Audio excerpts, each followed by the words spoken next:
Well, today I am so excited, and I just know you're going to enjoy meeting Neely Powell as much as I did. She is the founder, the owner, the creator of Charleston Shoe Company. And we met about a month or so ago. I was in Charleston on a mission to find a comfortable pair of shoes. And it was a wonderful experience from many points, but I always look for customer service. I like to point it out to my audience for many reasons, and I had a wonderful experience. So welcome, Neely. I want them to hear your story.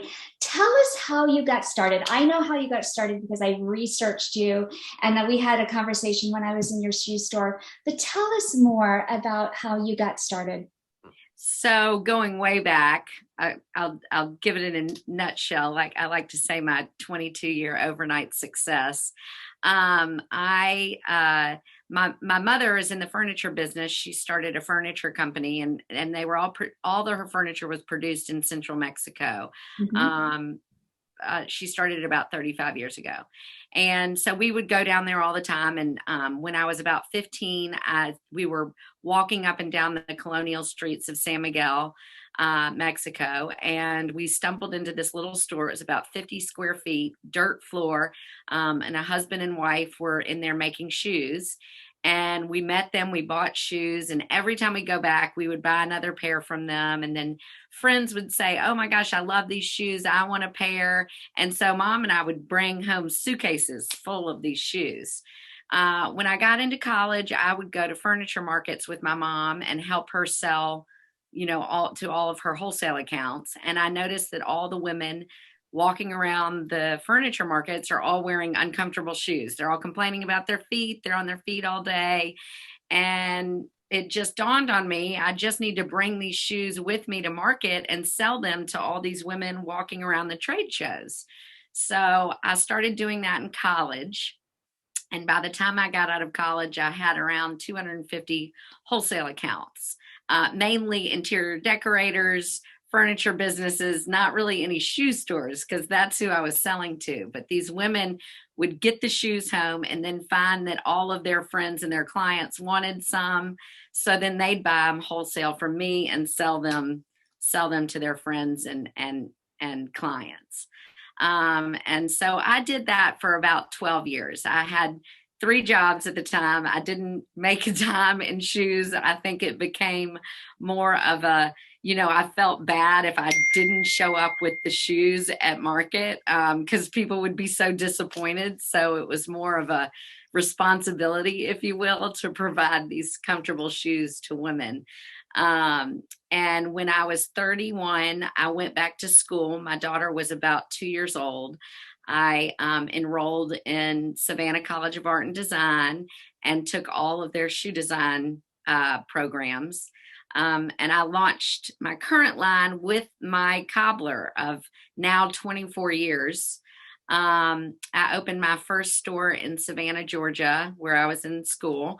And then about 4 months later, I opened a store in Charleston, South Carolina, where I met you, that exact store. And 4 months after that, I opened another location in Charleston. So in less than a year, I opened three stores. It was a big whirlwind and it was wild. And now, then I had about 12 pairs of shoes. And now we have about 25 stores from California to New York to Florida, and of course all over the Southeast. We have about 140 females that we employ. Going into COVID, we had 350. So we're always looking for new employees. If anyone wants to work anywhere and sell shoes or design shoes or just have fun. But yes, it's been a fun journey, and we're still going. That's fantastic. Many of my licensees come to me and they ask this question: Can I still keep my job and start a business? I get that question a lot, and it's actually how I got my start. I was in corporate America, and had some very long hours and big responsibilities, but I still found the time to teach manners to children. And I had some corporate opportunities as well. And it sounds like you did the same thing. You had, some people like to call it a side hustle, but you had balls going up in the air and you had a daughter at the time. So you had a little bit of some of us like to call it a little bit of a scrappy start. Which is I'm still scrappy. It's not still scrappy. I know. Scrappy and scrappy start. I think when you met me, I was probably taking out the garbage on King Street and changing the rugs. Yes. So. I know. I get scrappy sometimes too. It's what we do as entrepreneurs. And I always encourage my licensees to just go for it. If you have this passion and a desire, whether it's teaching manners or whether it's being an architect, if you have that passion inside of you, do something about it.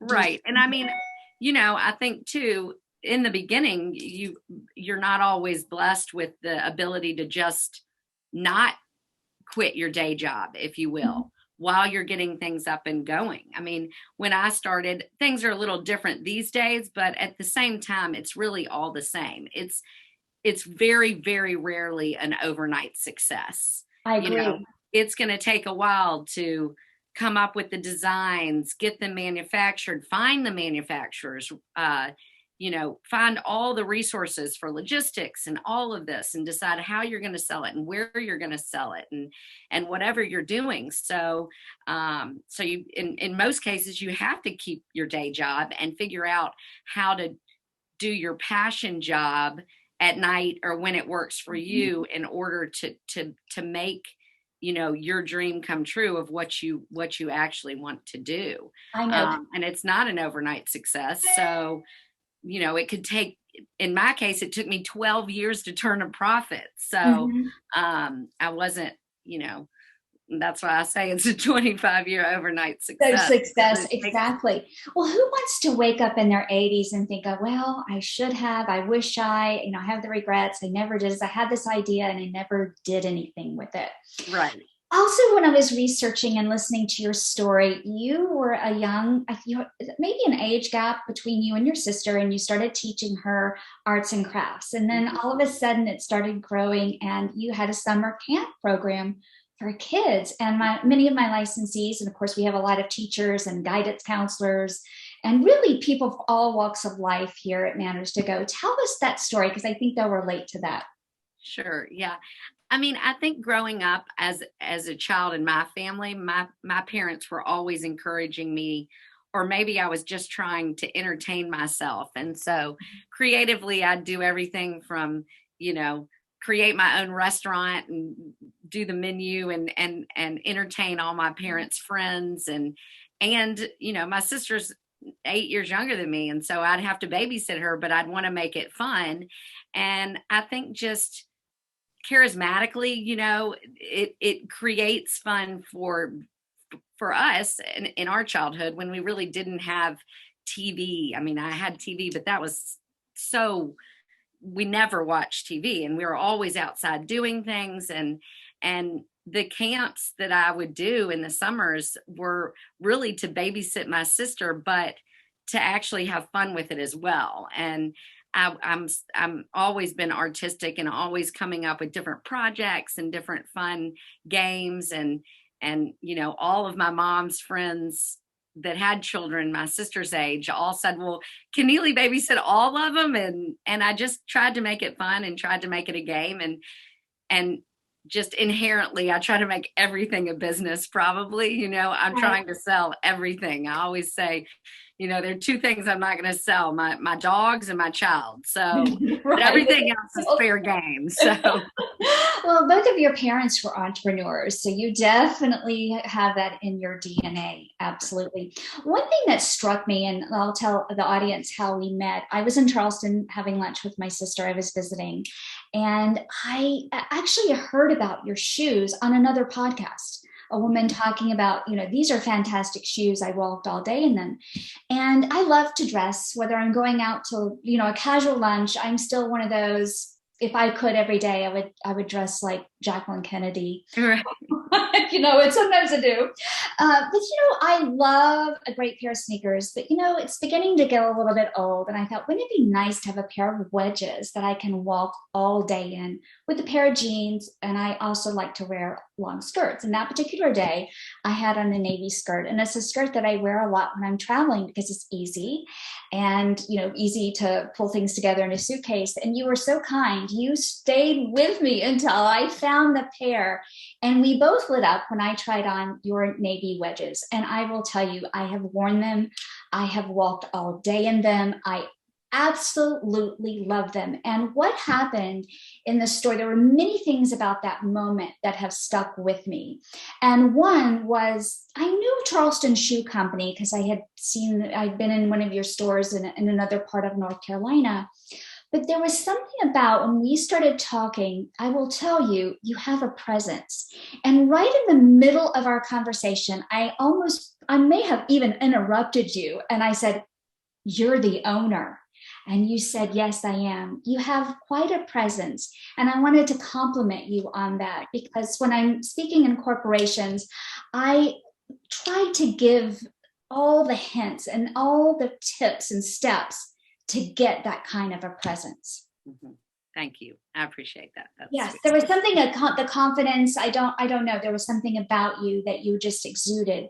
And also the human connection that we made, the time that you took, and also the employee that you had that day. We all had a conversation. My sister was there was your other employee was there, your other team member, and we all had a conversation, which I so value now for so many reasons. It's a lost art.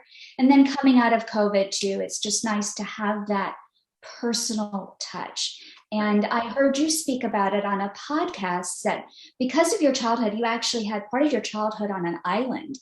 And I remember you saying that you took a boat to school, and that's where you developed your style and your ability to talk to anyone, you said. Right. And my father had a hotel. So I feel like we were always entertaining the guests, and always, my dad was super charismatic, and, he was kind of like the greeter and the just extraordinaire of the island. And he would go in and until this day, he's unfortunately been gone 22 years, but I meet people all the time that they just remember his presence and his joy of life and ease and just friendliness. And I think it's super important, and it's why I do retail as opposed to, everyone always asks me, why don't you just do wholesale or why don't you do e-commerce? Mm-hmm. And retail is what it started for me, because it is that personal interaction, and it's not just walking into, Target or the Gap or somewhere like that. It's walking into, as we like to say, our best friend's closet. Mm-hmm. And having fun and having a shoe party and interacting. I mean, when I train my employees, I don't really care if they have 20 years of retail on their resume. I care about how they interact with me, interact with our customers, and to where we're all treated equal and we're all the same. And, our family of employees is really a family. We all get along. We all have fun together.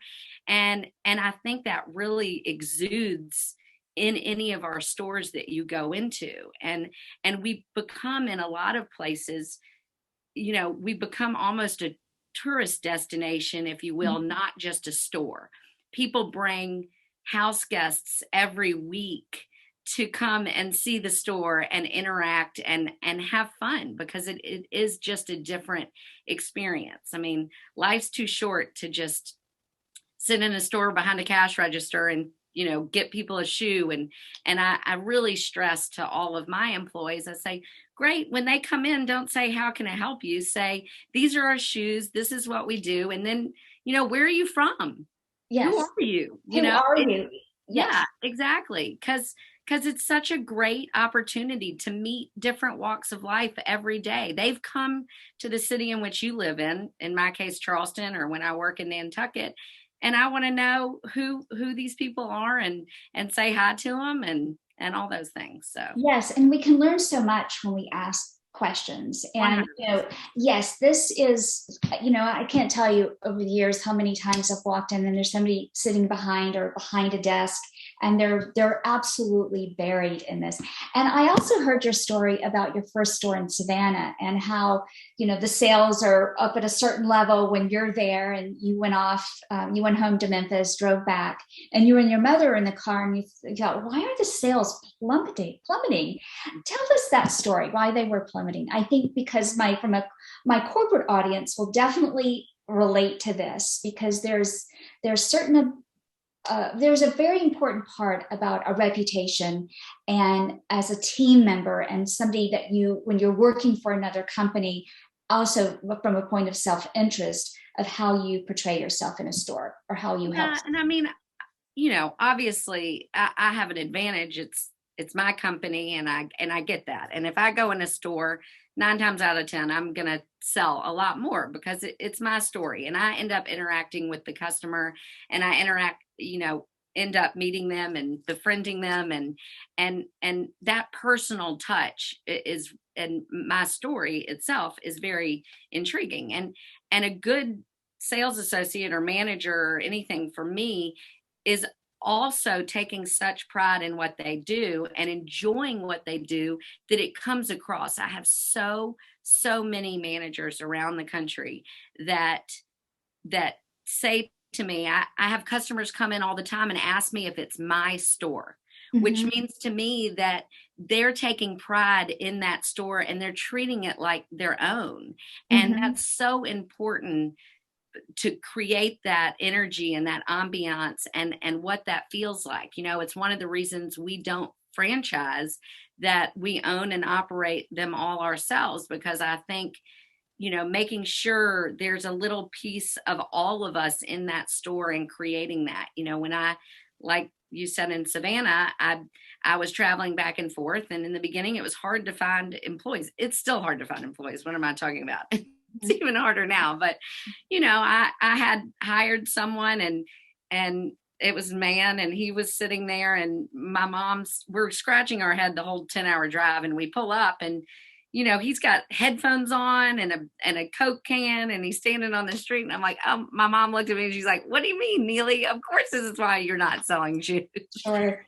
So but it's so rewarding. It's like being a parent and having a teacher or one of your children's friends' parents come to you and give you such a great remark about your child. And the same happens for me on a daily basis. Our customer service line is so busy all the time because it's just customers calling in to say, I was just in Naples and Debbie was such a doll and I love her and she's amazing. Or I was in Southampton and Stacy was just over the moon. She went above and beyond, told us where to have dinner. And it's so rewarding when you have that kind of, praise from all our family here at Charleston Shoes. Oh, sure. I hear it all the time when I work with companies and, looking for what you just described. And it's not as easy as you make it. Easy. Not easy as you make it sound.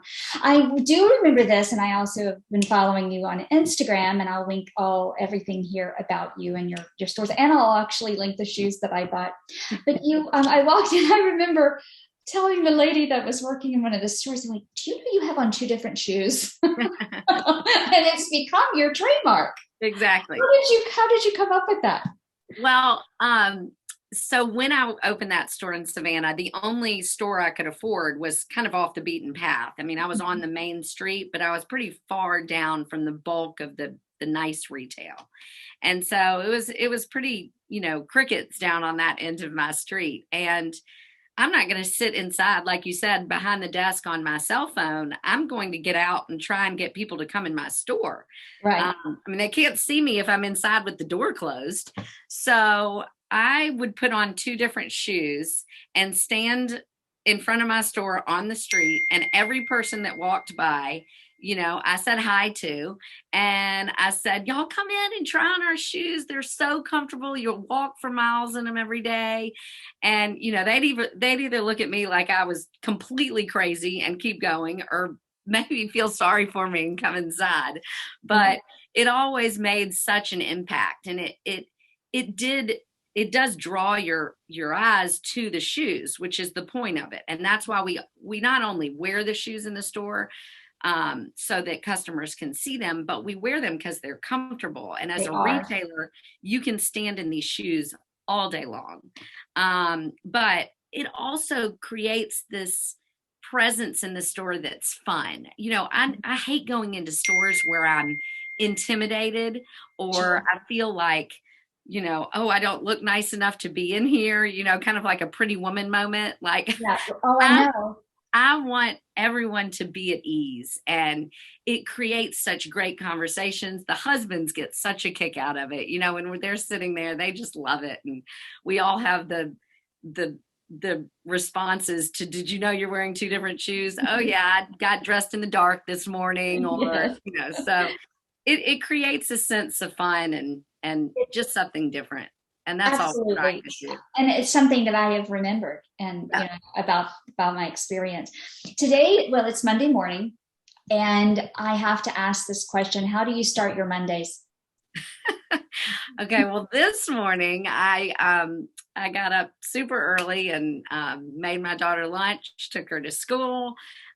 She's 14 now. She's about 2 feet taller than me, which isn't saying much, but as a 14-year-old, I wear a size 5 shoe. She wears a 9, so that's good. She don't wear my shoes anymore. That's right. But we went to school. I run every morning, mainly to clear my head, about 4 miles. And then we had a photo shoot this morning in Hampton Park and Colonial Lake, where the flowers are just breathtaking in bloom here in the spring in Charleston. So we had a beautiful photo shoot this morning, and then I came to the warehouse, and we've been unpacking boxes of our new clothing line that we just launched this spring. Oh, And our final shipment came in this morning, so that was super exciting. Lots of shoes coming in too, because it's just our busiest time of year. So we're all at the warehouse. I'm in our accessory room, which we started during COVID because we found that people did not want to sit down and try on shoes in the stores. So we started carrying hats and purses and clothing, and now we're making all of our own as well. So I'll be here, and then I'll be running to King Street with their restock after the weekend, because they sold like 400 pairs of shoes. And then I'll probably work in the store and meet another lovely customer like yourself. Oh, that's great. Now, where do you find your inspiration as a business owner? I do find a lot of it. And as you said, I get a lot of information from my phone, but it is that customer interaction. And I've never been, on the cutting edge of fashion. When I was at SCAD, I was 31. Everyone in my class was 18. They were making, 5-inch suede studded heels. And I was making something a little bit more timeless and practical, but yet comfortable and flirty and feminine. And I find that a lot of it comes from that customer interaction and what y'all need. And so when I work in a store, I get to hear the feedback of the current line, and I get to decide, okay, well, maybe we don't need to line that so that a bunion fits in it. Or maybe we need a better platform, or maybe we don't need such an angle. So a lot of the construction of the shoe really comes from you. It comes from our customer, and it comes for a need for that. And that's why they're so comfortable. As a female shoe designer, that is, it's I'm pretty rare. Which is crazy, why are men making women's shoes? Yes, I know. But it does come from that customer feedback and what we need in the line to make sure that, you have one of our shoes for anything you need, and you don't have to go anywhere else if you don't want to. Right. And then a lot of it comes, obviously we make over 100 colors. So the color thing for me is always, I hate just selling black shoes. And I know that's what everyone sells, black and beige. But I love color, and I think it's so much fun. And I love getting inspired by different colors. And I love getting inspired by different raw materials. So I'll just show you this. This just came in. So this is the sole you bought, correct? Yes, it Um, is. and when we design soles, so we'll draw a picture and create a natural looking fiber, and then we'll create molds and we'll inject polyurethane, this rubber basically, and it makes it look like a, natural weave, when in actuality it's rubber, which is A, why it's so comfortable, and B, why you can throw the whole thing in the washing machine. So I love combining all these natural fibers and colors and all that with one, Right. one comfortable shoe. So yeah, you absolutely are so accurate, and have done, I'm sure, a lot of your research over the years, because they are very comfortable. I definitely, I got what I came for. I wanted a fashionable shoe that I could walk in all day. I love going into New York. In fact, prior to this, I was in Chicago last July, and I really wanted to, I want to look nice. I don't want to wear yoga I don't want to pants. wear a tennis shoe. And I don't want a sneaker. I'm going to lunch. I want to look nice. And also I'm petite, and I need a little bit of help. So your shoes certainly hit the nail for me on that one. And I am loving them. Well, thank you so much. I find your story so inspiring on so many levels, with the human connection, the summer camp she did as a child, also, getting scrappy with it. And it's okay. Look, wow, I'm getting a little scrappy. 26 stores that you own, and how many employees? 350? Well, pre-COVID, I did. I could use 350 employees. Right now. Currently, I have 120. Well, if I have any ladies out there that are interested, please check out her store. We're all over the country, and we do about 150 traveling trunk shows. I'm sure to somewhere near you, we have about 500 wholesale accounts. So we travel all over the country for trade shows and sell to other stores. So there's always something fun, and what we just solved your problems. You can go work in the shoe area and sell shoes and have a party, and also you can start a business teaching manners to children. What a great combination. Yeah. And we do Tupperware parties. So if you want to, we send you like 2 boxes of shoes. You can have a party, invite some friends, serve some wine, sell some shoes. So you can always do that. Always have a party. I know. So ladies, if you're looking for something fun to do, you know where to come get the answers. That sounds wonderful. Right. Well, thank you so much, Neely. Everyone out there that's watching and listening, you'll find links. I'm going to link to my shoes. I'm going to take some pictures of my shoes. And thank you again. Thank you. So inspiring. I might see you soon. See you soon down here this weekend. Okay. Take care. Bye. Bye-bye.